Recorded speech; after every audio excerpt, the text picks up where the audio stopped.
할렐루야. 오늘 선부에 오신 여러분들 주의 이름으로 환영하고 축복합니다. 또 우리 온라인으로 들어오신 분들도 주님의 이름으로 축복합니다. 우리 오늘 이른 아침에는 봄비가 내렸습니다. 그리고 이제 햇빛이 나는 거 보니까 봄이 오려고 하는 것 같습니다. 우리 한번 오늘은 이렇게 우리 좌우로 한번 인사했으면 좋겠습니다. 우리에게도 인생의 봄이 오려나 봅니다. 자, 우리 이렇게 한번 다시 한번 인사합시다. 서로 바라보시면서 환한 웃음으로 정말 귀한 분이 오셨네요. 인사합시다. 네, 우리 한 분 한 분 너무너무 귀한 분들이 오늘도 오신 것 같습니다. 정말 주님의 이름으로 축복합니다. 저는 요즘 살아있는 교회에 대해서 이제 계속 말씀을 나누면서 살아있는 교회에 대해서 많이 묵상하고 또 살아있는 교회에 대해서 많이 생각하고 있습니다. 살아있다라고 하면 이것은 다른 말로 생명이 있다 이 말이겠죠. 생명이 있다. 제가 여러분에게 가끔씩 이제 이분의 저서를 소개했는데요. 이제 올해 104세가 되셨더라고요. 보니까 김형석 교수님이 또 이번에 신간을 내셨어요. 작년에 한 해 동안 6필을 쓰셔서 내셨는데 그리스도인으로 100년을 이라는 또 책을 내셨습니다. 이 100세 시대에 이 늙었다는 이유로 이 배움을 멈추는 것은 핑계다 이런 이야기를 이제 하시는데요. 이분이 이런 이야기를 하세요. 돌이켜보면 90 이후에 내 인생을 스스로 포기했다면 나는 신앙적 책임을 포기한 사람이 됐을지도 모른다 이런 이야기를 하세요. 그러면서 인생은 마라톤, 늙었다는 핑계로 중단하지 말라 이렇게 이야기하십니다. 참 의미가 있는 말씀이에요. 이분은 신앙생활 하신 지 100년이 넘으셨는데 이분이 이제 이렇게 얘기하시더라고요. 95세가 되니까 몸이 정신력을 조금 못 따라오더라 이렇게 이야기를 하시더라고요. 이제 95세 이하는 조용히 계세요. 정말 참 귀한 분이시죠. 자, 우리 서로에게 이렇게 한번 이야기합시다. 나이 들었다는 핑계로 중단하지 마십시오. 할렐루야. 벌써 나이 들어서 이렇게 여러분들 95세 100세 안 되신 분들은 이제 가만히 계셔야 돼요. 저는 이 김행숙 교수님의 이 신간을 쭉 한번 소개받으면서 떠오른 단어가 사귐이라고 하는 단어였습니다. 사귐. 이분은요 100년 이상을 하나님과 사귄 사람이에요. 신앙생활 하신 지 100년이 넘으셨으니까 100년이라는 시간 한 세기잖아, 그죠? 100년 동안의 하나님과의 사귐. 와, 정말 대단하다. 근데 여러분 좋은 소식이 있습니다. 이 김형석 교수님이 우리 교회에 오시기로 하셨어요. 그래서 3월 8일 날 3월 8일 수요일 저녁 7시 30분에 이 자리에 오십니다. 그래서 이제 말씀을 좀 나눠주시기로 했는데 그때는 뭐 크리스찬, 넌 크리스찬 할 것 없이 현대 사회와 그리스도인이라고 하는 주제를 가지고 이제 아마 특강을 해주실 것 같아요. 여러분들 미리 체크해 놓으시고 주변의 지인들 또 안 믿는 분들 상관이 없습니다. 지역 주민들을 위해서 우리가 하니까요. 다 모시고 오시기를 바라요. 아마 100년 동안의 하나님과 사귐 분의 이야기를 아마 듣는 아주 귀한 시간이 되리라 생각합니다. 예수님께서도요 이 땅에 33년 사시고 마지막 3년의 공생애를 보내셨는데 예수님의 삶을 이렇게 보면 이 땅에서 보이신 마지막 시간들을 보면 예수님도 사귐의 모습을 보이셨어요. 예수님께서 이제 마지막 우리를 위해서 십자가를 지시기 전 무슨 일을 하시는가를 보니까 제자들 다 불러서 유월절 만찬 식사의 자리를 하십니다.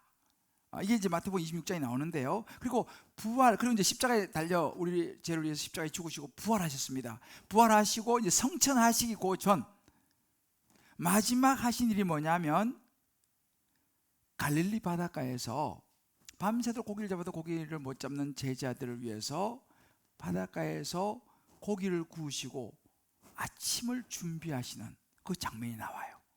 이게 요한복음 21장이에요. 마지막 장이에요. 그 장면이 나오고 그 다음에 이제 끝이 나고 사도행전 넘어가면서 예수님이 성천하시는 그 이제 장면이 이제 사도행전에 나오거든요. 그때 유명한 이야기가 있죠. 예수님이 물으시죠. 요한의 아들 시몬아, 네가 나를 사랑하느냐라고 물으십니다. 그것도 3번이나 물어요. 3번이나. 요한이 이야기하죠. 예수님, 제가 예수님을 사랑하는지 예수님이 아시잖아요. 그렇게 대답하는 아주 유명한 장면이 있습니다. 예수님께서 이제 그런 마지막 사귐의 모습을 보여주시고 이제 성천하셨습니다. 그 장면을 요한은 깊이 마음에 담았던 것 같아요. 그 장면을 기억하는 이 사도 요한이 오늘 이 본문 요한일서에서 중요한 이야기를 해요. 바로 사귐에 대한 부분입니다. 우리가 보고 들은 바를 너희에게도 전하면 너희로 우리와 사귐 있게 하려고 하는 것이다. 우리의 사귐은 아버지와 그의 아들 예수 그리스도와 더불어 누리는 것이다 라고 이야기합니다. 이 요한은요, 이 예수님이 보여주신 그 사귐의 모습, 보고 들었던 사귐의 모습이 마음에 가득 들어 있었던 것 같습니다. 그리고 그 예수님과의 그 사귐으로부터 오는 참된 인생의 기쁨이 무엇인지를 알고 있었던 것이죠. 그래서 정말 우리가 여러분 그런 질문들 있잖아요. 우리가 진짜 하나님의 자녀인지 어떻게 알 수 있습니까? 우리가 정말 예수님 제대로 믿는 것인지 어떻게 알 수 있습니까? 이런 질문을 우리가 던질 수 있지 않습니까? 그런데 예수님께서 오늘 이 요한의 말씀을 통해서 딱 답을 주세요. 그거는 사귀는 걸 보면 안다 이렇게 말씀하세요. 사귐. 정말 우리가 하나님의 자녀고 예수님을 믿는 사람인지를 보려면 예수님과 사귐이 있는 걸 보면 된다 이렇게요. 그럼 예수님과 사귐이라는 게 어떤 건가요? 오늘 요한은 요한일서 1장 6절 7절에서 이렇게 이야기를 합니다. 만일 우리가 하나님하고 사귐이 있다고 하면서 어둠에 행하면 그건 거짓말하고 진리를 행하지 아니하거니와 그가 빛 가운데 계신 같이 우리도 빛 가운데서 행하면 우리가 서로 사귐이 있고 그 아들 예수의 피가 우리를 모든 죄에서 깨끗하게 하실 것이다 라고 말씀하세요. 이 말이 무슨 말이냐면요, 예수님하고 사귐이 있는 사람은 빛 가운데 행한다는 거예요. 그런데 자기는 뭐 나는 예수님하고 사귐이고 나 예수 믿고 뭐 하나님의 자녀고 이런 뭐 말을 하더라도 어둠에 행하는 사람, 그죠? 좋지 않은 이런 어둠의 모습 행함을 보이는 사람들은 그거 사귀는 거 아니다, 그거 거짓말이다 라고 이야기를 하는 거예요. 그러면 우리가 빛 가운데 행한다는 것은 어떤 의미입니까? 이런 빛이 뭐 어떤 것입니까? 빛은요, 빛이 비치면 어둠이 밝아지는 거예요. 그죠? 어둠이 물러가는 거예요. 이것을 다른 말로 회복이라고 말할 수 있습니다. 그러니까 우리가 예수님과 진짜 사귐이 있다면 우리 안에는 빛이 들어오게 되고 그 빛은 우리의 삶을 회복시킨다는 것입니다. 그래서 우리가 예수님하고 사귐이 깊어지지 않습니까? 그러면요, 우리의 삶이 회복되기 시작해요. 예를 들어서 진짜 예수님하고 사귀는 사람, 하나님과 사귐이 있는 사람이 그 가정에 있잖아요. 그러면 그 가정이 회복이 돼요. 부부 사이에서도 마찬가지예요. 두 사람 다 하면 좋지만 두 사람 중에 한 명이라도 예수님하고 사귐이 있지 않습니까? 그럼 부부관계가 회복이 돼요. 또 그런 집은 부모 자녀 사이가 회복이 돼요. 왜요? 빛이 그 안에 있기 때문에, 예수님과 사귐이 있으니까. 또 그런 사람이 있으면요, 이웃이 회복이 되고 또 친구 관계가 회복이 되는 이런 일들이 일어납니다. 왜요? 빛 가운데 행하기 때문에. 이게 정글하는 거예요. 정말 우리가 예수님하고 사귐이 있느냐? 그것은 우리의 삶을 들여다보면 알아요. 그런데 개중에는 교회는 오래 다녔는데 신앙생활도 수십 년 하고 심지어 뭐 권사, 목사, 장로, 뭐 집사 이렇게 됐는데 가만히 그 삶을 보면 그 삶이 항상 자기밖에 모르고 우울하고 날마다 심각하고 분노가 가득 차 있고 불평이 많고 근심 걱정이 많다. 그런 모습이 우리 안에 많이 있다면, 말은 내가 예수님과 사귄다고 말은 하지만 그것은 어찌 보면 진정한 사귐이 일어나지 않고 있다라고도 볼 수 있어요. 오늘 요한이 그런 이야기를 하는 거예요. 정말 내가 예수님과 사귐이 있고 하나님과 사귐이 있다면 그 사귐에는 생명이 있기 때문에 회복이 일어난다는 사실이에요. 그런 사람이 있는 가정은 회복이 일어난다는 거예요. 그런 직장, 그런 사회는, 그런 곳은 회복이 일어난다는 사실입니다. 그래서 저는 오늘, 이거 진짜 신앙생활이라고 말씀하시는데, 오늘 저와 여러분이 이 말씀을 통해서 다시 한번 우리 자신을 돌아보면서 정말 내가 예수님과 사귐이 있는지를 확인하고, 그 사귐을 통해서 우리 인생이 새로워지고 회복되어지고 치유되어지는 그런 역사들이 점검되어지고 일어날 수 있게 되기를 주의 이름으로 축복합니다. 자, 그러면 이런 사귐이 일어나기 위해서, 이런 교회가, 이런 예수님과 사귐이 있는, 다른 말로 이 교제가 있는 교회가 살아있는 교회라고 예수님이 말씀하시는 거예요. 자, 그럼 이런 살아있는 교회, 이런 정말 예수님과 사귐이 일어나서는 우리가 어떻게 되느냐는 것입니다. 이 하우의 문제예요. 어떻게 하면 이런 예수님과의 사귐, 생명되는 사귐이 일어날 수 있느냐라는 것입니다. 오늘 성경이 요한을 통해서 말씀해 주는 첫 번째는 뭐냐면 헌신이 필요하다는 거예요. 누군가의 헌신이 필요하다는 거예요. 무엇인가의 헌신이 필요하다는 거예요. 그래야지 그 사귐 교제가 일어나고 살아난다는 것입니다. 저는 목사기 때문에 늘 이제 설교 준비를 하죠. 또 기도원에 이제 일주일에 꼭 하루씩 가가지고 기도하면서 말씀을 준비합니다. 그때마다 제가 참 고마운 분이 있어요. 뭐냐면 이 성경이 우리는 이렇게 보지만 이게 원래 이제 신약은 헬라어로 되어 있어요. 히브리는 구약은 히브리어로 되어 있고, 또 우리가 2000년 전에 얘기 때문에 잘 알지 못할 때가 많아요. 그러면 이 상황과 당시의 배경이 어땠는지, 시대 상황이 어땠는지 이런 것을 제가 일일이 다 연구하려면 시간이 너무 많이 걸려요. 또 목회를 해야 되기 때문에. 그런데 밥 먹고 그것만 열심히 연구하신 분들이 있어요. 뭐 원어를 연구하고 막 시대를 연구하고 해가지고 책을 써가지고 이제 주석이라는 이름으로 이제 이렇게 펴낸 그런 학자들이 있어요. 제가 그런 학자들의 걸 읽어보면 참 너무 고마워요. 왜냐하면 그분들이 그런 작업을 많이 해놓았기 때문에 저는 그런 자료들을 쭉 보면서 이제 말씀을, 우리 성도들에게 전할 말씀을 준비하게 되죠. 참 고마워요. 그리고 보면 그분들이 헌신하신 거예요. 그러니까 우리가 이렇게 또 도움을 받게 되는 거예요. 오늘 여러분 예배도 마찬가지입니다. 오늘 여러분들이 이렇게 오셔서 예배를 드리시지만 이 예배가 그냥 뚝딱 되어지는 건 아니에요. 우리는 지금 학교이기 때문에 토요일부터 와가지고 다 세팅해 놓고, 또 오늘 또 끝나면 다 세팅 풀고, 또 이런 이제 누군가의 보이지 않는 수고와 헌신이 있는 거예요. 그러니까 우리가 이렇게 예배를 드릴 수 있는 것이죠. 이 바로 뭐예요? 이게 헌신입니다. 그러니까 성경에도 보게 되면요, 이 교제, 이 생명이 살아나는 사귐, 그걸 보면 그런 자리에는 반드시 누군가의 헌신이 있다는 것을 성경 우리에게 보여줘요. 여러분, 유대인들에게 큰 절기가 있는데 그 중에 하나가 유월절이라는 절기입니다. 우리말 뭐 추석 뭐 이렇게 말할 수도 있는데 굉장히 중요한 절기예요. 아마 여러분도 유월절이라는 말 들어보셨을 거예요, 그죠? 이 유월절은 뭐냐면 영어로는 Passover, 넘어간다 이런 의미거든요. 이 유월절은 이스라엘 백성들이 430년 동안 애굽에서 종살이 하다가 이제 출애굽을 하잖아요. 그때 애굽의 바로 왕이 그냥 안 내버리지 않습니까? 10가지 재앙을 이제 만나게 됩니다. 근데 마지막 재앙이 장자의 죽음 재앙이에요. 근데 하나님께서 그 마지막 날 장자의 죽음의 재앙을 내리기 그날 밤 미리 모세에게 이야기합니다. 하나님 믿는 이스라엘 백성들은 양을 잡아가지고 그 양 피를 문설주에 다 발라라 이렇게 이야기합니다.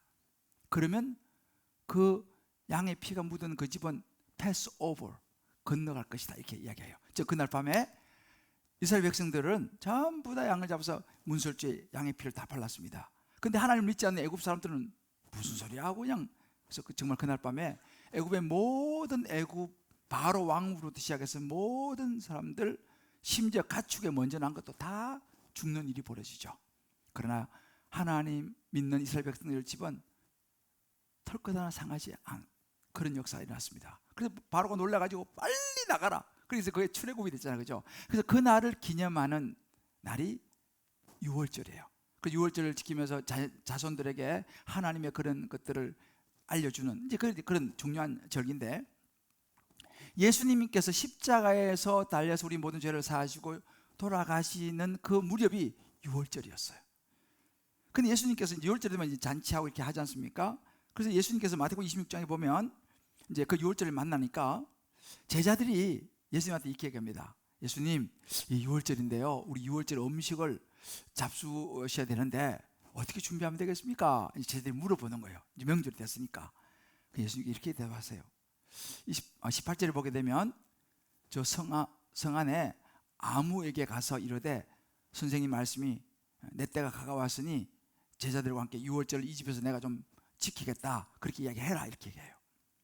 그 말 듣고 이제 제자들이 그 아무 집에 가가지고 정말 이야기해서 그분이 허락을 해갖고 그곳에서 이제 장소를 제공하고 음식을 준비해가지고 예수님과 마지막 제자들과 식사하는, 여러분 왜 최후의 만찬 있지 않습니까? 그 최후의 만찬, 그 만찬이 그 집에서 일어나는 거예요. 그러면서 거기서 참 중요한 사건들이 일어나죠. 제자들 발도 씻기고 정말 이제 마지막 구원의 중요한 일들이 일어나는데요, 저는요 이 부분을 묵상하면서 이 아무개에 대해서 좀 묵상을 해봤어요. 이 아무에게 가서, 이 아무개 영어로 보면요 a certain man 이렇게 나와요. a certain man, 어떤 한 사람, 어떤 한 사람이에요. 그 어떤 한 사람에게 가서, 여러분 이 사람이 누굴까요? 이 사람이 도대체 누구였냐? 이 부분에 대해서는 학자들의 의견이 조금 다른데 대체로 마가 아버지의 집이었을 것이다 라고 이제 생각을 합니다. 그런데 여기서 사실은 그 사람이 누구냐도 중요하지만 더 중요한 건 뭐냐면 그 사람이 한 역할이에요. 그 사람이 무슨 일을 했느냐? 여러분 당시 예루살렘 유월절은요 보통 예루살렘이 당시에 인구가 한 3만 정도 됐어요. 그런데 이런 유월절이 되면 전부 다 예루살렘에 정말 예배하고 하기 위해서 몰려오는데 보통 2-30만이 몰려옵니다. 그러니 3만이 사는 도시에 2-30만이 몰려오니까 얼마나 복잡하겠습니까? 뭐 여관은 꽉꽉 다 찼고 일반 집들도 뭐 거의 뭐 꽉 찼습니다. 이제 그런 상황에 예수님이 그 certain man이죠, 어떤 사람한테 가가지고 예수님하고 제자가 12명 아닙니까? 공간이 제법 큰 게 필요한 거예요. 그런 공간을 좀 달라고 이야기하라는 거예요. 그리고 뭐 예수님께서 그렇다고 뭐 값을 치를 그런 상황도 못 되잖아요. 그런데 놀라운 것은 이 어떤 사람이요 그 공간을 내어줍니다. 그리고 심지어 음식까지 준비해줘요. 이건요 굉장한 헌신이에요. 절대 쉽지 않습니다. 그런데 그런 헌신이 있었기 때문에 그날 밤 거기에서 큰 역사가 일어나고 예수님의 최후의 만찬 자리에서 구원의, 정말 예수님의 십자가의 그 구원의 사건들을 준비하는 그런 큰 일이 일어난 거예요. 자, 여러분 보세요. 예루살렘에서 예수님에게 그런 그 장소를 제공하고 음식을 제공한 사람이 예루살렘의 어떤 제사장이 아니었어요. 우리로 말하면 어떤 뭐 목사가 아니었어요. 그 예루살렘의 유명한 사람 아니었어요. 어떤 사람, a certain man이에요. 이거 우리가 눈여겨볼 필요가 있어요. 성경에도 보면요 뭐 굉장히 뭐 하나님의 이런 일을 위해서 헌신하는 사람, 뭐 굉장한 사람 별로 없어요. 사실은 이 마태복음 26장 바로 앞에 어떤 사건이 있냐면요, 여러분이 아마 들어보셨죠? 무시받는 여인 마리아라고 하는 여인이 있었어요. 이 여인이 예수님께 나와서 향유 옥합을 깨뜨려 가지고 발에 붓는 그 사건이 있었어요. 그러니까 예수님 제자 가르치다가 막 뭐라 그래요? 그 비싼 것을 갖다 그렇게 허비하느냐, 팔아서 차라리 가난한 사람한테 주면 좋겠다, 막 뭐라 그러는 그 장면이 바로 거기 앞에 있었어요. 예수님 뭐라고 말씀하십니까? 그냥 두어라 라고 해요.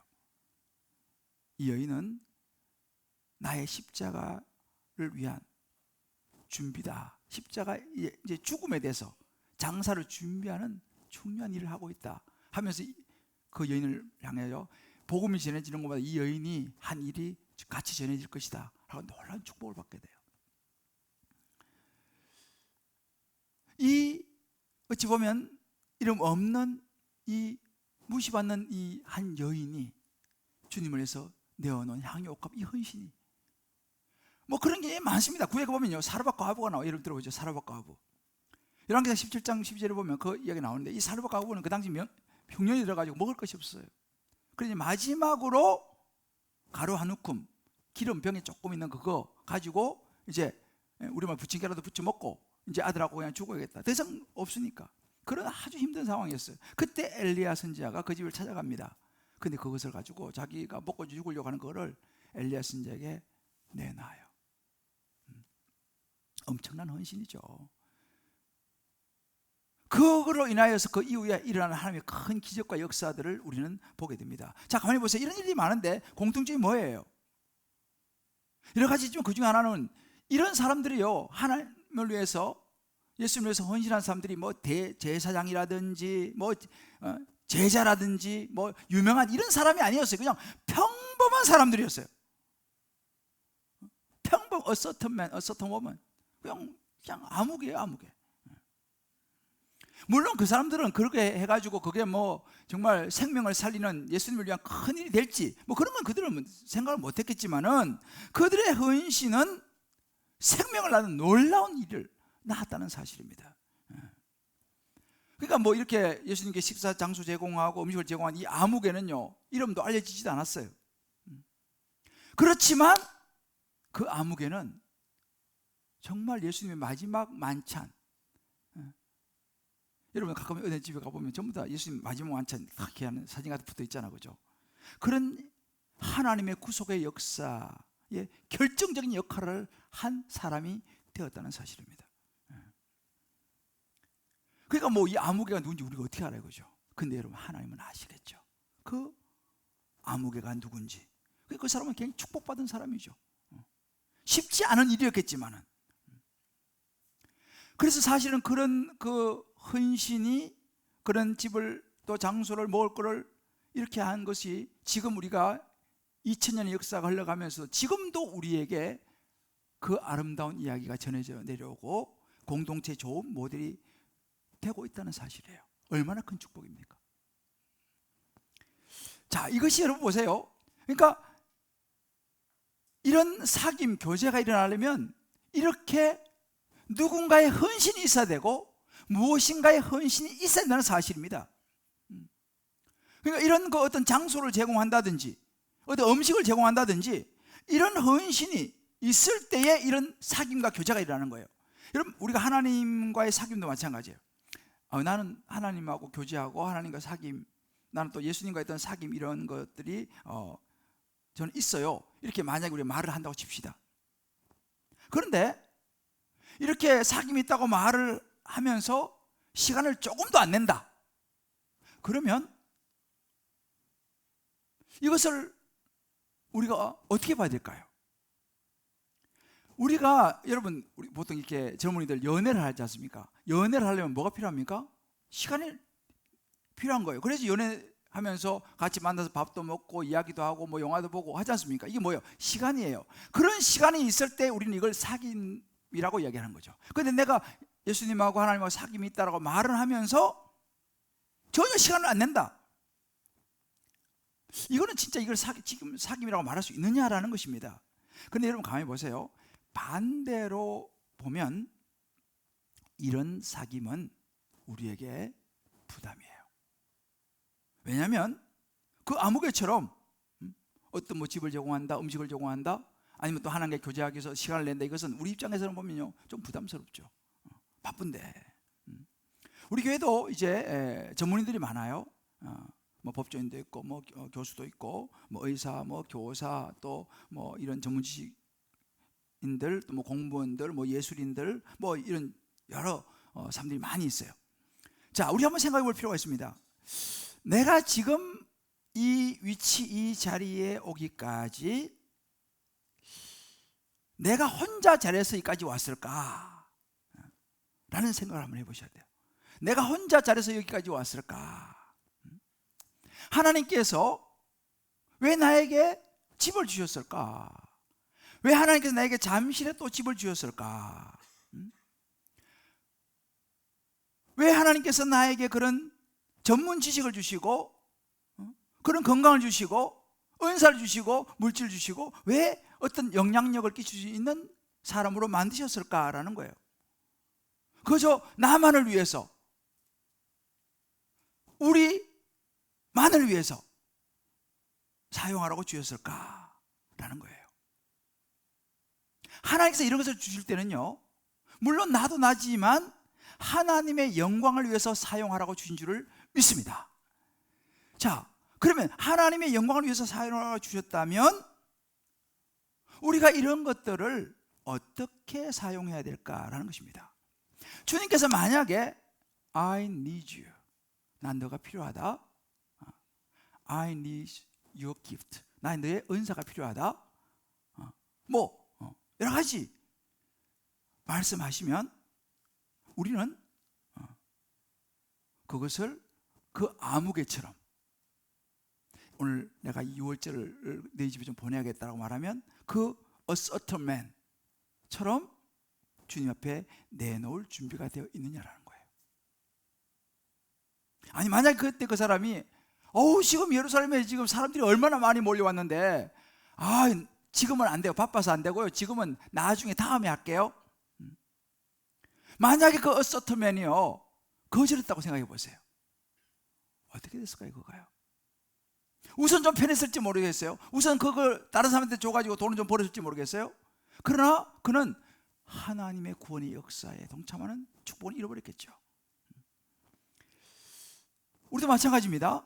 우리도 살아가면서 피치 못할 그런 상황이 있어요. 그러나 우리가 꼭 기억해야 될 것이 뭐냐면,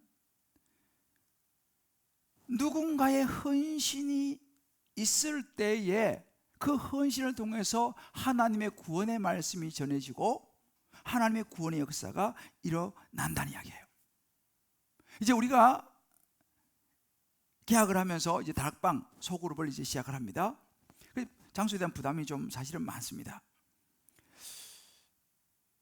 학교도 이제 공간이 점점 줄고 있기 때문에 참 여러 가지 어려운데, 자, 이런 지금 우리의 상황 속에서 만약에 예수님께서 여러분 집을 똑똑똑 두드리면서 혹은 문자를 보내셔갖고 누구누구야, 아니면 전화를 해서 6월절 식사를 위해서 너희 집 좀 빌려줄 수 있겠니? 라고 물으시면 저와 여러분 어떻게 반응하시겠어요? 만약에 다락방을 위해서 한 달에 한 번이라도 너의 집 혹은 사무실 어떤 공간을 다락방 모임 장소로 좀 제공해 줄 수 있겠니? 라고 물으신다면 여러분 어떻게 반응하시겠습니까? 이 아무개처럼 그렇게 기꺼이 헌신할 수 있겠습니까? 제공할 수 있겠습니까? 지금 시대가 어떤 시대인데요, 지금요. 그건 옛날에 그렇죠. 요즘은요, 요즘은 그런 거 없어요. 지금은 너무 바빠요. 지금은 제가요, 너무 힘들고 하니까요, 지금은 안 돼요. 나중에요. 라고 이야기할 건가요? 예수님께서 나 이제 너하고 좀 교제하고 싶다 라고 말씀하시는데, 일주일에 내가 너하고 1시간 30분만 나한테 꼭 내줘, 아니면 1시간이라도 일주일에 꼭 좀 나에게 내줘. 왜요? 내가 일주일에 1시간 혹은 1시간 30분 다락방에서 너와 만나고 싶어. 다락방에서 말씀을 나누면서 정말 너와 좀 더 이제 사귀고 싶고 교제하고 싶다 라고 여러분에게 부탁한다면 여러분 일주일에 1시간 30분 거절하시겠습니까? 한번 생각해 볼 필요가 있어요. 예수님이 사귐 교제를 위해서 일주일에 딱 1시간, 많지도 않아요, 1시간 30분만 내라 라고 말씀하신다면, 두 번째 교제의 이 사귐이 살아나기 위해서는 예수 생명을 나눠야 합니다. 여러분, 이 사귐에는요 내용이 되게 중요해요. 이 세상에도 여러 종류의 모임이 있어요. 쉽게 계모임도 있을 것이고, 그죠? 또 동호인 모임도 있을 것이고, 동창회 모임도 있을 것이고, 또 하여튼 여러 이런저런 많은 모임이 있을 것입니다. 아마 여러분들도 한두 개는 다 하고 계실 거예요. 그런데 가만히 한번 생각해 보세요. 저도 한번 가만히 생각해 봤어요. 그런 세상에서 일어나는 모든 모임의 핵심에는 뭐가 있을까, 이런 생각을 해봤어요. 왜 모일까? 여러분 모임들 이런저런 모임 왜 합니까? 이유는 하나더라고요. 나의 유익을 위해서. 나한테 뭔가 좀 도움이 되니까. 뭐 다 그런 건 아니지만 일반적으로 그렇죠. 어찌 보면 그거를 다른 말로 하면요, 일종의 세상에서 이런 그것도 사귐이죠. 교제 사귐은요 일종의 거래요. 거래. give and take예요. 좀 더 다른 말로 하면 일종의 비즈니스입니다. 왜? 내가 어떤 모임에 가면 그 모임에 가서 그걸 통해서 내가 뭔가 오는 게 있어야죠. 뭔가 좀 거래가, 이게 주고받는 뭐가 있고 말이죠. 뭔가 좀 도움이 돼야지 하죠. 없으면 안 갑니다. 왜 갑니까? 그런 시간도 없는데. 싫다는 거죠. 이게 일반적인 세상의 소위 말하는 사귐이에요. 제가 어제 그 기사를 보고요, 여러분들 다 보셨는지 모르겠지만 참 공감을 했는 게 뭐냐면, 어제 그 신문에 이 두 사람이 20년 동안 서로 알았어요. 20년 동안 형님 동생 하면서 막, 그게 뭐 얼마나 밥도 많이 먹고 했겠어요, 그죠? 형님 동생 이랬는데 여러 가지 사건을 터져가지고 두 사람이 만났어요. 그럴 때만 형님이라는 사람이 갑자기 늘 동생 뭐 이렇게 하다가 회장님 이러고 부른 거예요. 그것도 계속 회장님. 20년 동안 이 형님 동생 막 그러면서 같이 밥 먹고 지내다가 어떤 사건이 딱 터지니까 하루아침에 우리만 누구세요? 저는 그냥 아는 정도입니다. 이렇게 말하는 거예요. 그러면서 말을 높여서 회장님이라고 부르는 거예요, 갑자기. 그러니까 상대방이 어떻게 했어요? 굉장히 화를 냈다, 뭐 그런 기사가 났어요. 여러분, 이게 세상의 사귐이에요. 참 씁쓸하지 않겠습니까? 20년 동안 그렇게 해놓고 갑자기 그냥 안면 바꾸면서 딱 그렇게 나오면. 근데 이게 사실은요, 이 사건이 그 두 사람만의 이야기일까요? 사실은 저를 포함해서 우리 모든 인간은요, 기본적으로 20년이 아니라 30년, 40년, 50년, 60년 서로 사귀고 형, 동생하고 일을 하다가도요, 어떤 이익관계가 딱 걸린다든지 어떤 사건이 딱 터지면요, 하루아침에 누구세요? 라고 할 수 있는 게 사람이에요. 저도 예외가 아니에요. 왜? 이것이 인간의 원래 모습이라니까요. 그러니까 뭐 아무리 친하고 이렇게 뭐 죽고 못 산다 하더라도요, 여러분, 사람은 믿을 대상이 아니에요. 사랑의 대상이지. 하루아침에 누구세요? 그럴 수 있다니까요. 이게 세상이 말하는 사귐이에요. 누구만 탓할 게 아니에요. 우리가 사실 그런 존재입니다. 그런데 여러분 보세요. 이게 세상의 사귐인데 예수님께서 말씀하시는 그 사귐은요, 그건 달라요. 예수님께서 보여주시고 말씀하신 이 사귐은요, 차원이 달라요. 요한일서 2장 2절 읽고 있습니다. 이 생명이 나타내신 바 된지라 이 영원한 생명을 우리가 보았고, 생명, 예수님께서 말씀하시는 사귐은 생명이에요. 생명과 연결되어 있습니다. 생명을 나누는 사귐이에요. 여러분, 예수님께서요, 제자들을 6월절 만찬에 이제 불러놓고 식사하시면서 떡을 떼어주시면서 이렇게 말씀했습니다. 떡을 떼어 받아 먹어라. 이것은 내 살이다. 또 잔을 주시면서 받아 마시라. 이것은 너희를 위하여 흘리는 바 나의 피, 곧 언약의 피다. 이렇게 하겠습니다. 우리 말로 성찬식이 이제 거기서 나온 거죠. 그렇게 자기의 살과 피를 나눠주셨습니다. 정말 예수님은 그 말씀처럼 그날 밤 잡혀서 십자가에서요, 그 제자들과 우리 모든 사람을 구원해 주시기 위해서 몸을 찢기시고 피를 흘리시면서 십자가에 죽으셨어요. 예수님의 사귐은요, 비즈니스가 아니었다니까요. 거래가 아니었어요. 예수님이 우리를 향한 사귐, 우리에게 보여준 사귐은요, 생명을 주는 사귐이었어요. 할렐루야. 이 사귐은 차원이 다른 사귐이었다는 걸 우리가 기억해야 됩니다. 그러니까 우리가 이제 신앙생활 하면서 교회 안에서 우리 성도들 안에서 나누어야 될 사귐이 뭐냐? 바로 이런 사귐이에요. 이게 교제의 핵심이에요. 뭐예요? 예수 그리스도라는 거예요. 생명이라는 거예요. 그래서 고린도서 1장 9절에 보면 이런 구절이 있습니다. 너희를 불러 그의 아들 예수 그리스도 우리 주와 더불어 교제하게 하시는 하나님은 미쁘시다. 이렇게 얘기했습니다. 보세요. 우리의 죄를 위해서 대신 예수님께서 십자가에 달려 죽으시고 부활하시지 않습니까? 그러니까 그렇게 하나님과 우리의 분리된 사이, 깨어진 관계 사귐을 다시 연결하신, 그 사귐을 회복시킨 분이 누구냐? 예수님이라는 거예요. 그 예수님을 보내서 우리와 다시 사귐 있게 하고 하나님과 연결시킨 분이 누구야? 하나님이다 라고 얘기하는 것입니다. 이게 굉장히 중요한 부분이에요. 그래서 우리가 교회에서 이게 모임 같은 거 하잖아요. 뭐 다락방 같은 거 하고 이렇게 이제 서로 교제도 하고 하지 않습니까? 그럼 우리가 어떻게 무슨 이야기 합니까?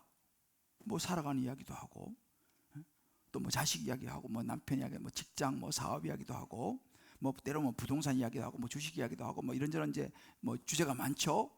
뭐 그런 이야기를 해야 되는 거죠. 그런데요, 그런 이야기를 다 하는 건 좋지만 여기서 놓치지 말아야 될 중요한 핵심이 있는데 뭐냐면 그것은 예수 그리스도라고는 생명이에요. 만약에요, 우리가 교회에서 이런저런 모임을 하는데 그 모임 중심에 이런저런 이야기는 뭐 얼마든지 다 하지만 중심에 예수 그리스도가 만약에 없다면요, 사실은 세상 모임이나 교회 모임이나 다를 바가 없어요. 세상에서도 모여가지고 뭐 자식 이야기하고 이런저런 이야기하고 뭐 사업 이야기하고 밥 먹고 헤어지지 않습니까? 교회에서도 마찬가지로 뭐 비슷해요. 그러면 교회 모임이나 사회 모임이나 다를 게 없어요. 그러면 예수님께서 말씀하시는 사귐이 뭐냐? 다른 것이 뭐냐 하면요, 이 교회 안에서의 모임, 신앙 안에서의 모임은 중심에 예수 그리스도가 있다는 거예요. 그래서 예수님이 있어가지고 여러 가지 인생에 이런저런 많은 일들이 일어나지 않습니까? 일어나면 그런 일들을 가지고 예수님의 말씀을 가지고 풀어가는 거예요. 해석해 가는 거예요. 그 중심에 예수님이 있어야 되는 거예요. 그것이 세상하고 다른 사귐입니다. 그러니까 모여가지고 그런 여러 가지 많은 일들을 나누지만 그 중심에 내가 만난 하나님, 내가 경험한 예수님을 나누는 거예요. 그게 다른 거예요. 여러분, 오늘날 교회가요, 왜 자꾸 교회에서의 모임이 세상적인 모임처럼 흘러가는지 여러분 아세요? 그래서 사실 어떤 거예요? 뭐 교회에서 모임이나 뭐 세상 모임이나 뭐 별로 다를 바가 없다. 여러분, 왜 그런 현상이 생기는지 아세요? 바로 이것입니다. 사귐의 내용이 헷갈리는 거예요. 사회 모임이나 교회 모임이나. 우리 교회 청년부가 지금 되게 부흥하고 있어요. 이게 참 쉽지 않은데 요즘 시대에 청년부가 부흥하고 있고 청년들이 막 늘어나고 있어요. 사실은 교회에서 보통 우리가 사귐 교제가 가장 활발한 데가 청년부예요. 그죠? 그런데요, 사실은 저는 여러분 잘 생각해 보세요. 청년부가 막 교제가 일어나고 사귐이 일어나고 활발해지는데 사실 그 중심에 있잖아요, 예수 그리스도의 생명이 나누어지지 않으면요, 그 모임은요 하루아침에 이게 어떻게 될지 몰라요. 그 안에 들어가서 막 상처받아 떠나고 있잖아요. 이렇게 해서 또 마음 상해 떠나고요. 그러니까 밀물처럼 밀려온다 하더라도 있잖아요, 그 중심에 예수가 없으면요 이런저런 일을 하루아침에 썰물처럼 빠져나간다니까요. 그 청년부가요 막 부흥했다가요 무슨 사건이 확 빠져버려요. 교회도 비슷해요. 장년들도 마찬가지예요. 막 몰려와가지고 막 좋다고 하다가도요 무슨 일이 터지면요 싹 그냥 다 떠나버려요. 왜 그런지 아세요?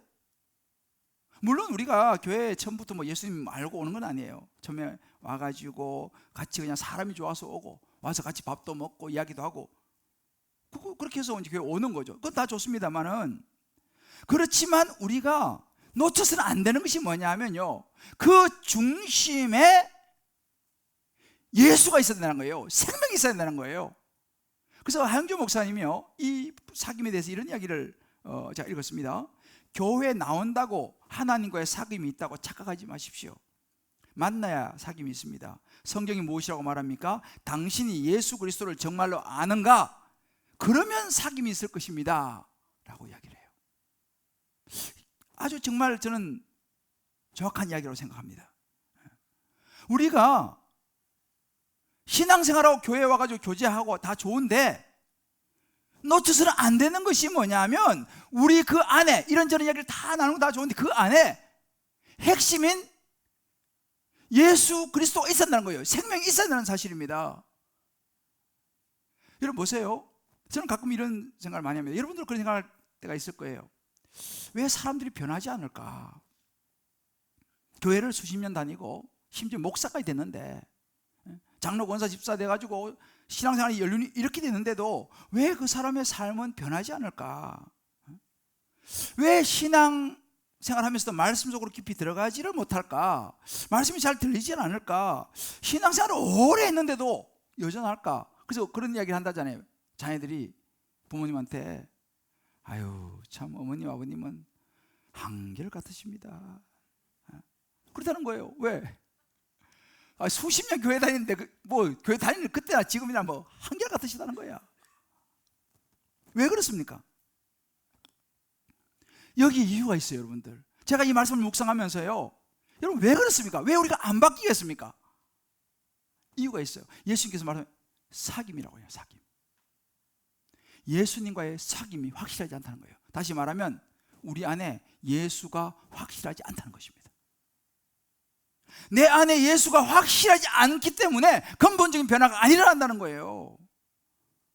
예수가 내 안에 확실하지 않기 때문에요, 뭐 좀 분위기 따라서 막 교회 오고 막 신앙생활 막 열심히 좀 하다가 내가 생각했던 거하고 좀 안 맞고 이렇게 하면은 뭐지?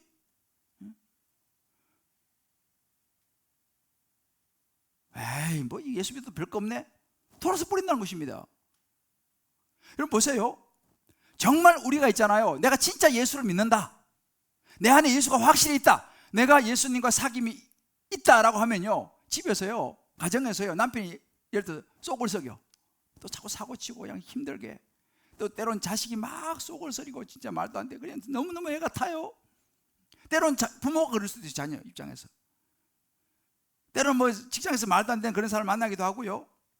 이런 일들 막 만나요. 여러분 한 가지 아셔야 됩니다. 예수 믿으면 만사가 다 잘 된다, 예수 믿으면 자식 무조건 잘 되고 뭐 다 직장 잘 풀리고, 여러분 그렇게 생각하시면 여러분 그거 위험한 생각이에요. 그건 성경적이지 않아요.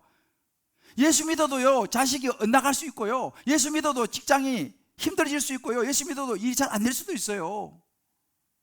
이걸 아셔야 돼요. 무조건 예수 믿으면 무조건 잘 된다, 그거 그렇게 생각하시면 그건 성경적이지 않아요. 그러면 예수 믿는 거랑 안 믿는 건 뭐가 차이가 있습니까? 그죠? 뭐 예수 믿어도 뭐 힘든 일 어차피 생길 거고, 예수 안 믿어도 힘든 일 어차피 생길 건데, 그럼 뭐 교회 갈 필요가 뭐 있냐 라고 생각할 수 있죠. 근데 여러분 다른 게 뭔지 아세요? 예수님과 사귐 있는 사람은요, 그런 인생의 고난과 어려운 일이 터졌을 때 남편이 속을 썩이고 자식이 정말 속을 썩이고 때로는 아내가 나를 힘들게 하고 그렇게 해도 내 안에 예수님이 있기 때문에 생각하는 거예요. 그래, 이 일을 통해서 하나님께서 우리 가정을 믿음으로 견고히 세우려고 하시는구나, 이 실패를 통해서 하나님이 이제 예수님께로 그만 돌아오라고 하는구나 라고 그 예수님 중심으로 우리의 인생을 해석해 가는 거예요. 자녀가 지금 너무너무 힘들게 해요. 저래가지고 지금 사람 구실할까? 그러나 내 안에 예수님과 사귐이 있으면 아니야, 그 아이 회복될 거야. 그래서 너가 그 자식 때문에 너가 이렇게 나한테 와서 늘 기도하지 않니? 너 자녀한테 고마워해야지. 그 자녀가 회복될 날이 올 거야 라는 말씀을 주님 주시는 거예요. 이게 뭐예요? 이게 사귐이 있기 때문에 그런 거예요. 여러분 이것이 예수 믿는 사람과 예수 믿는 사람과 확연히 차이납니다. 이건 교회 다녀도 마찬가지예요. 교회 다녀도 예수님과 이 사귐이 있는 사람과 없는 사람은요, 없는 사람은 날마다 흔들리는 거예요. 왜? 이 사귐이 없으니까. 교회 다니는데.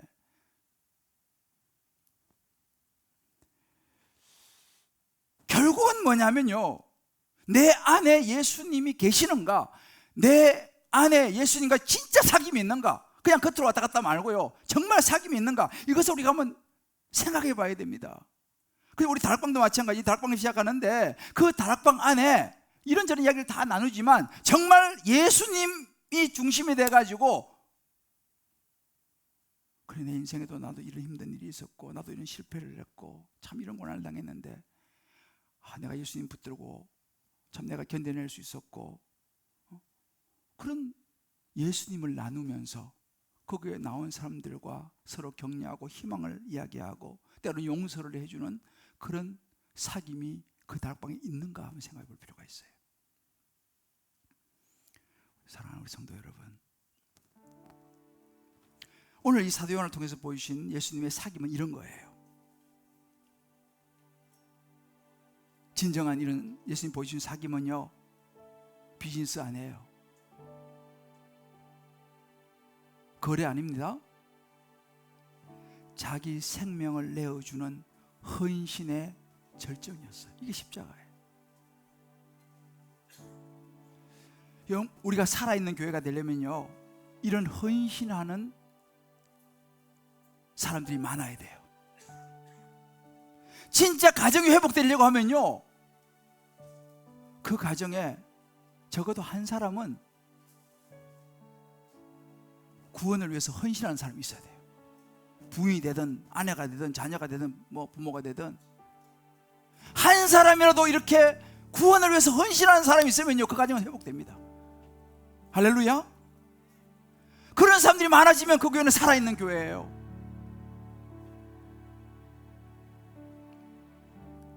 여러분, 그 암흑에, 그 헌신하는 그 암흑에 저와 여러분이 되어야 될 줄을 믿습니다. 교회에서도, 가정에서도, 직장에서도. 이제 학기가 시작되고 다락방이 시작됩니다. 저는요, 여러분들이 적어도 1시간 30분 꼭 내시기를 바라요. 그 다락방을 원하고 계신 분들은 올라가시다가 교구 목사님한테 이야기하시면 여러분 잘 연결 드릴 거예요. 1시간 30분만 딱 내보세요. 그래서 그곳에 가서 예수 생명을 한번 나눠보세요. 여러분의 삶이 회복될 줄을 믿습니다. 별로 아멘을 안 하시네. 아멘입니까? 그리고 꼭 잊지 마세요. 하나님과의 사귐을 꼭 가지셔야 됩니다. 하나님과의 사귐, 예수님과의 사귐이 있어야 돼요. 교회 다니는 것도 중요하지만 예수님과의 사귐이 있어야 돼요. 제가 오늘 우리 집사님에게 찬양을 하나 부탁했어요. 나의 하나님 그 크신 사랑. 저도 이 찬양을 처음 제가 듣고 참 정말 너무너무 은혜 받았는데, 이 가사를 여러분 한번 들어보시면서 이 가사를 보면요, 하나님과의 사귐이 어떤 건가 여기 나와요. 저는 여러분들이 이 찬양을 들으면서 나도 그 하나님과 그 예수님과 이런 사귐을 갖고 싶다는 소원이 생기기를 주의 이름으로 축복합니다. 그 사귐을 시작하실 수 있기를 기도해요. 또 우리 다락방에서 이런 사귐이 일어나기를 기도해요. 여러분 같이 한번 들어보시고 우리가 찬양하고 기도하겠습니다.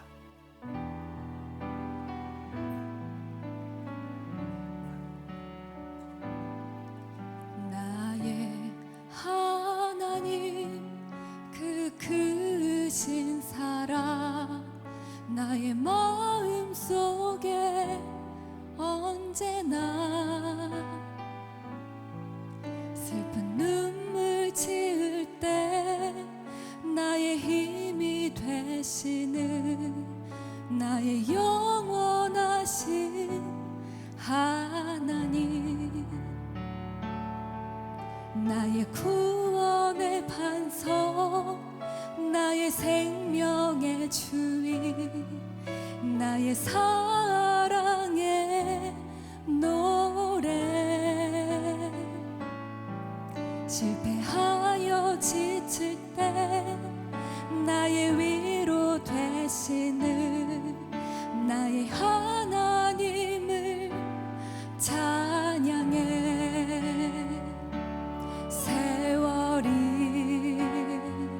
지나도 변치 않으리. 내가 주를 사랑하는 마음,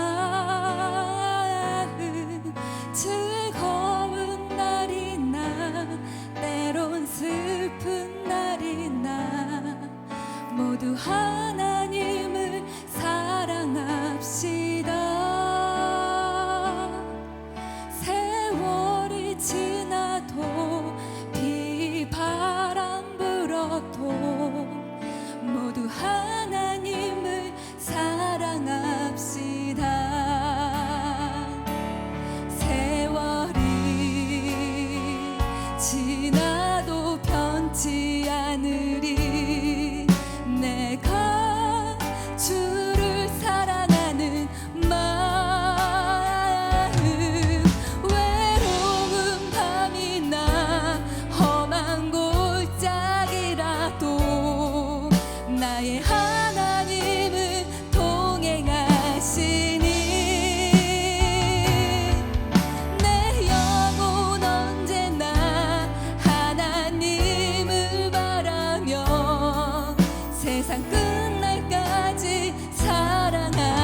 같이 이 찬양을 불러보면 좋겠는데요.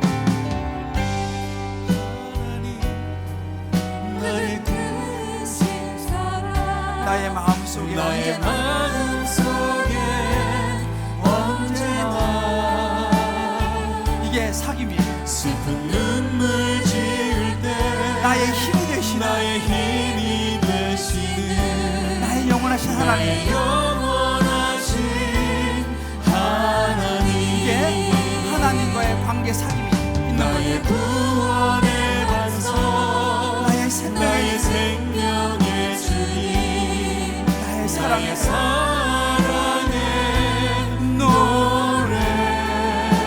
우리가 실패하여 지칠 때 실패하여 지칠 때 나의 위로 되시는 나의 위로 되시는 나의 하나님을 나의 찬양해. 하나님을 이런 사귐이 있기를. 찬양해. 세월이 지나도 지나도 변치 않으니 내가 주님을 사랑하는 마음, 내가 주를 사랑하는 마음 외로운 밤이나 외로운 밤이나 험한 골짜기라도 나의 하나님은 동행하시니 내 영혼 언제나 하나님을 바라며 세상 끝날까지 사랑하리라. 여러분, 이런 하나님과의 사귐이 있으세요? 아멘. 나의 마음속에 언제나 때로 우리가 슬픈 눈물을 지을 때 나의 힘이 되시는 하나님이 여러분 마음에 있으세요? 아멘. 나의 구원의 반석 되시고 내 생명이 되시고. 우리 살다 보면 실패할 때 있잖아요. 지칠 때 있잖아요. 내 계획대로 안 될 때 있잖아요. 그럴 때 여러분을 위로하시는, 나를 위로하시는 그 하나님이 계세요? 아멘. 그 예수님 여러분 마음속에 계세요? 아멘. 그렇다면 여러분 사귐이 있는 겁니다. 그러나 그것이 없다면 오늘부터라도 예수님과의 사귐을 시작하시기를 바랍니다. 아멘. 그런 하나님을 믿으셔야 돼요. 아멘. 물론 교회 왔다 갔다 하는 것도 중요하지만 정말 내가 힘들고 외롭고 눈물 나고 지치고 실패하고 나 이제 어떻게 하지? 다음 단계 내가 뭘 해야 되지? 내가 자녀를 위해서 내가 뭘 해줄 수 있을까? 내가 정말 이런 남편을 위해서 내가 뭘 할 수 있을까? 이런 아내를 위해서 내가 도대체 뭘 내가 할 수 있을까? 너무 외로울 때가 있잖아요. 그때 우리는 하나님과의 사귐이 있다면 하나님이 여러분에게 힘이 될 줄을 믿습니다. 아멘. 그게 진짜 신앙생활인 거예요. 도저히 못 참을 거 참을 수 있어요. 견디지 못할 거 견딜 수 있어요. 아멘. 기다림, 진짜 힘든 게 기다림이에요. 저도 경험해보니까 진짜 기다리는 것보다 힘든 거 없어요. 그러나 내 안에 예수님과의 사귐이 있으면요 기다릴 힘이 생기는 줄을 믿습니다. 아멘. 아직도 여러분 중에서 예수님이 마음속에 확실치 않은 분이 있으시면 이 시간이라도 예수님을 꼭 마음에 붙잡으시길 바라요. 아멘. 그러면 시작이 됩니다. 오늘 우리가 이 시간 잠깐 눈을 감고 한번 기도합시다. 하나님, 내게도 그런 예수님과의 사귐이 있기를 원합니다. 아멘. 하나님과의 사귐이 있기를 원합니다. 아멘. 예수님, 저 요즘 너무 힘들거든요. 요즘 너무 슬프거든요. 어떻게 될지 모르겠거든요. 주님, 주님 도와주세요. 아멘. 여러분 기도하세요. 그 사귐을 통하여 하나님께서 여러분을 인도하실 줄을 믿습니다. 아멘. 우리 한번 이 시간 우리 마음속에 종이 주의 이름 같이 부르면서 각자 주신 마음들을 가지고 주 앞에 나가 기도하도록 하겠습니다. 주여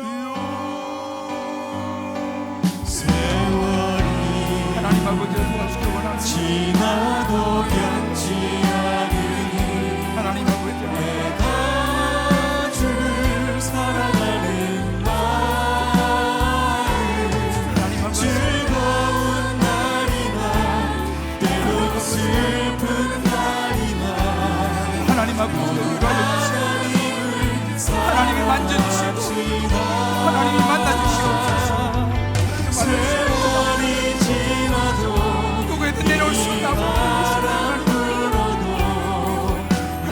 하나님을 사랑합시다.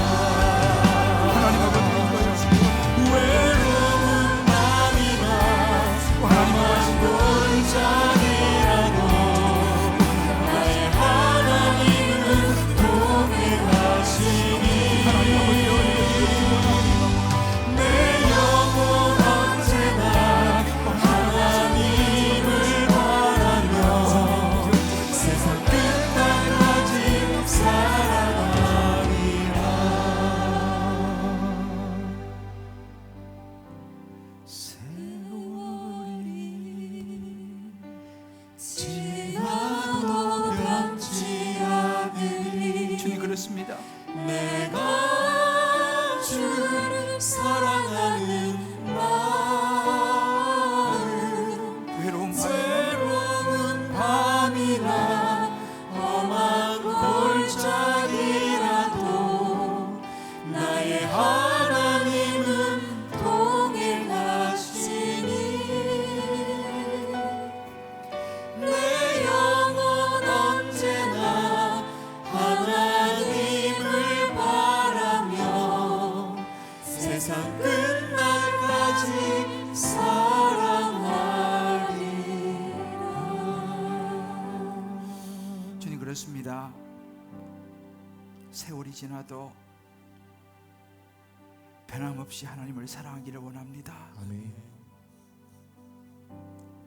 이제 우리가 신앙생활하며 교회를 오가는 것도 귀한 일이지만 우리 마음속에 때로 슬픈 눈물을 지을 때 실패하고 지칠 때 힘이 되시고 위로가 되시는 하나님을 붙잡기를 원합니다. 아멘. 그 하나님과 이제 사귐을 갖기를 원합니다. 아멘. 그 예수님을 마음에 모시기를 원합니다. 아멘. 하나님 오늘 이 시간 힘들고 지친 이들이 있습니다. 어떻게 해야 될지, 무엇을 해야 될지 아버지. 외로운 사람들이 있습니다. 힘이 듭니다. 하나님 이 시간 찾아가셔서 위로하여 주시고 인도하여 주시고 길을 열어 주시옵소서. 아멘. 이 시간 예배에 오고 싶어도 육체의 연약함으로 병상에 누워서 이 예배를 드리고 있는 성도도 있습니다. 아버지. 하나님 그 병상에 찾아가셔서 회복의 은혜를 베풀어 주시옵소서. 아멘. 너무 힘들어 이 자리 예배까지 올 기력조차 없는 성도들이 있다면 하나님 만나 주시고 하나님 더 사랑하면서 그 교제와 사귐 안에 다시 일어설 수 있는 힘을 얻게 하여 주시옵소서. 아멘. 우리 기도를 받으실 주님을 찬양하며 예수님 이름으로 기도합니다. 아멘. 아멘.